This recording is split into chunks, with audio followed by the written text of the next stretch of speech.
Well, there's a lot of cloud coverage all throughout our Midland communities. Not much in the way of rain, but $2 will get you 10 that all throughout the Midlands there's a very fine mist and drizzle coming down. The temperatures, they're not that bad. They range from 52 to 54 degrees strewn all throughout our neighborhoods. What we're watching is this. There's a very strong cold front that's coming down through the Tennessee Valley. Behind it, a lot of snowfall. But then just to the south of it, and this is along I-10, a very strong warm front, and these two are going to collide. And as they do, that's where we're expecting severe weather. In fact, the severe criteria for possible tornadoes is likely going to be along the Florida-Georgia line, but the slight risk goes all the way up into North Carolina. Now, the National Weather Service has already issued tornado watches for that area that's got it under the enhanced risk. That goes until tomorrow morning.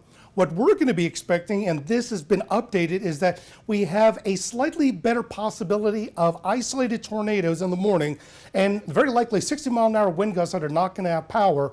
Heavy rainfall is also very likely with quite a bit of lightning associated with it.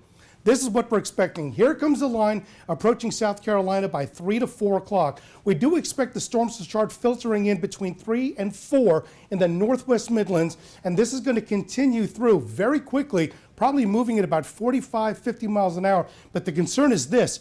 As we get to about 6 o'clock, from Columbia all the way down to Orangeburg and all points east, so Richland, Sumter, Clarendon, Calhoun, and Orangeburg County, before daybreak, this may be the strongest storms that may become strong to severe or even possibly tornadic.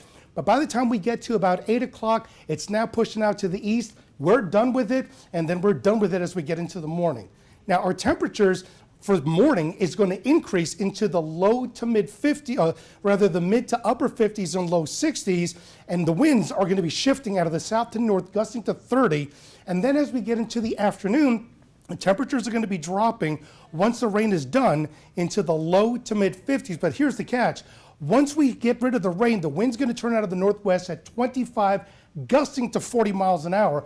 And unfortunately, to add insult to injury, we have a freeze watch that will very likely by tomorrow mid-morning be upgraded to a freeze warning. This goes from Saturday late night into Sunday late morning because we're expecting very cold temperatures Sunday morning. 22 degrees, some areas will be in the upper teens. With a lot of sunshine, we'll only warm up to 53. Possible frost or freeze Monday morning with a low of 33 and a high 67.